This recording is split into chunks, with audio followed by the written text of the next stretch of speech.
Mod function. Mod means क्या होता है? मॉड मॉड्यूलस वर्ड से आया है, यानी रिमाइंडर, यानी शेष बचना। रिमाइंडर जैसे क्या? The Excel mod function returns the reminder of two numbers after the division.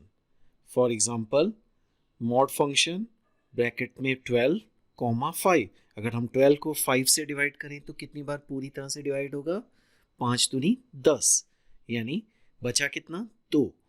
Reminder बचा 2। तो सिंपल है मॉड फंक्शन।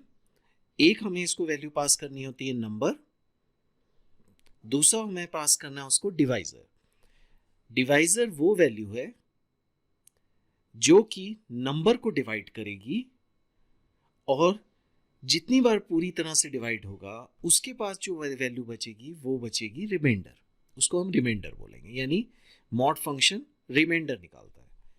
जैसे यहाँ पे मैं यूज कर रहा हूँ 13 नंबर है, डिवाइजर है 4, 13 को 4 से डिवाइड किया, रिमाइंडर क्या बचा? 1। 4 दिए 12 और एक रिमाइंडर। 57 को 10 से डिवाइड किया तो रिमाइंडर बचा 7। तो 10 5 टाइम्स डिवाइड कर गया यानी 50, फिर बच गया 7। 24 को 3 से डिवाइड किया, रिमाइंडर 0।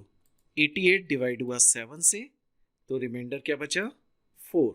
तो रिमाइंडर फंक्शन यानी कि मॉड फंक्शन यहाँ पे सिंपल फंक्शन है जो कि रिमाइंडर यानी शेष निकालता है एक नंबर को दूसरे नंबर से डिवाइड करने के बाद जो बचे। तो मॉड फंक्शन एक सिंपल फंक्शन है, रिमाइंडर निकालने के लिए यूज होता है। आप इस फंक्शन को यूज कीजिए। Thank you very much.